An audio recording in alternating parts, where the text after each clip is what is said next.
JPSC की ओर से आयोजित मेडिकल ऑफिसर नियुक्ति परीक्षा पर कोरोना का असर पड़ा है। जेपीएससी 380 मेडिकल अफसरों की नियुक्ति के लिए 5 अगस्त से साक्षात्कार ले रहा है, लेकिन इसमें अभ्यर्थियों की उपस्थिति काफी कम दर्ज की जा रही है। 25 अगस्त तक होने वाले इंटरव्यू में करीब 1100 अभ्यर्थियों को शामिल होना है, जिसमें 50% से कम अभ्यर्थियों के इंटरव्यू में शामिल होने की सूचना है।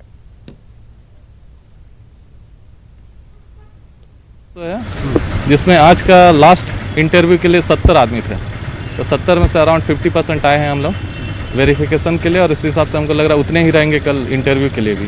डॉक्यूमेंट वेरिफिकेशन था, कल फिर हम लोग का वाइवा होगा, मतलब वेरिफिकेशन होगा फिर से अलग से। कितने लोगों को बुलाया गया? टोटल 1100 को बुलाया गया है। सेलेक्टेड उतना को बुलाया गया है, उसमें से अराउंड 50% ही शायद टर्न आउट किया है। रांची के अटल स्मृति वेंडर मार्केट में आज वेंडर्स ने थाली कटोरा बजाया, प्रदर्शन किया। भूख हड़ताल पर बैठे करीब 400 दुकानदारों ने सरकार और प्रशासन से जल्द वेंडर्स मार्केट खोलने की मांग की है। दुकानदारों से बात की हमारे सहयोगी संजय कुमार सिन्हा ने। रांची के अटल स्मृति वेंडर मार्केट में आज फुटपाथ दुकानदारों का प्रदर्शन चल रहा है। सरकार से ही मांग है कि पिछले 5 महीनों से जो अटल वेंडर मार्केट बंद है उसे खोला जाए। आप लोगों की क्या मांग है? दुकान खुलनी चाहिए, मार्केट खुलनी चाहिए।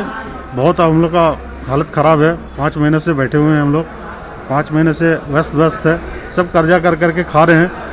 अब कम से कम मार्केट तो खुलना चाहिए। थाली बजाओ आंदोलन है, यहाँ पर भूख हड़ताल पर लोग बैठे हैं दुकानदार।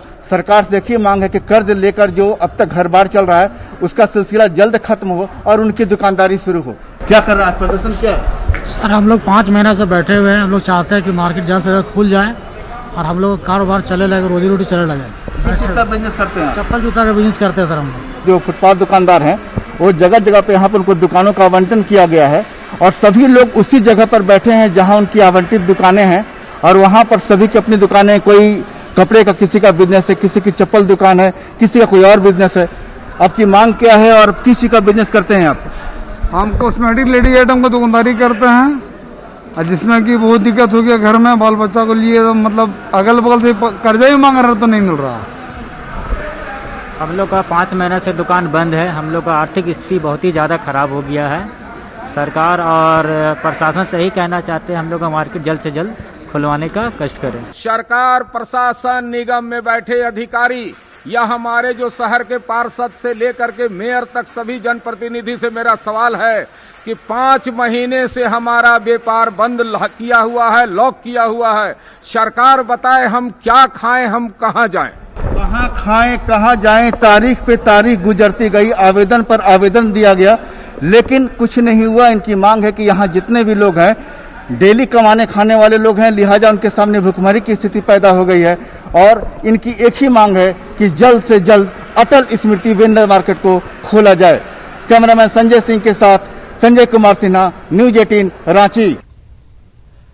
कोरोना संकट के दौर में राज्य सरकार की ओर से कड़ी मेहनत के बाद प्रवासी कामगारों को वापस लाया गया था। तब उम्मीद जगी थी कि कामगारों को घर में ही रोजगार मिलेगा, लेकिन कई योजनाएं चलाई गई, लेकिन दुमका में कामगारों को रोजगार नहीं मिल पा रहा। ऐसे में कामगार दूसरे प्रदेशों का रुख करने लगे हैं। केरल की एक कंपनी की ओर से कामगारों को वापस लाने के लिए बसें भेजी गई। केरल जाने वाले कामगार राज्य में काम मिलने से मायूस दिख रहे हैं। वहाँ पर गोल मिर्ची तोड़ने जाते हैं और ऐसे इधर घर में काम नहीं मिलता है, इसलिए हम लोग बाहर जाते हैं काम करने के लिए। हम लोग बहुत गरीब हैं, इसीलिए। तो यहाँ सरकार काम नहीं देती है? नहीं। कोरोना संकट के शुरुआती दौर में झारखंड के प्रवासी कामगारों को वापस लाने के लिए राज्य सरकार ने काफ़ी अच्छी पहल की थी और प्रवासी कामगार वापस लौटे थे। उस समय यह भरोसा दिलाया गया था जो प्रवासी कामगार लौटे हैं उन्हें घर में ही रोज़गार उपलब्ध कराया जाएगा। लेकिन ज़मीनी हकीकत क्या है, आज हम आपको उसकी एक वानगी दिखाते हैं। यह दुमका का अटल बिहारी वाजपेयी बस स्टैंड है और यहाँ पे केरल की एक गाड़ी लगी हुई है और इस गाड़ी पे, बस पे 30 से 35 लोग सवार हैं। यह सभी कामगार हैं जो रोज़गार की तलाश में केरल जा रहे हैं। इन लोगों का कहना है जो चूँकि यहाँ रोज़गार नहीं मिलता है इसीलिए इन्हें प्रदेश जाना पड़ता है और इन लोगों का संपर्क खुद वहाँ के कंपनी वालों ने किया और टेलीफोनिक बात फाइनल होने के बाद बस यहाँ पहुँची है, केरल से यहाँ पहुँची है और यहाँ कामगारों को इकट्ठा किया गया है, जिसमें दुमका और गोड्डा के कामगार हैं और इनको केरल की ओर ले जाया जा रहा है। ये लोग वहाँ मूल रूप से इलायची की खेती में काम करते हैं, इलायची तोड़ते हैं और इसके बदले में इन्हें 300 से 400 रुपया प्रतिदिन मिलता है। अगर सरकार इन कामगारों को घर में ही रोज़गार उपलब्ध करा दे तो पलायन का दंश इन्हें नहीं झेलना पड़ेगा। पंचम कुमार झा, न्यूज़ 18 दुमका।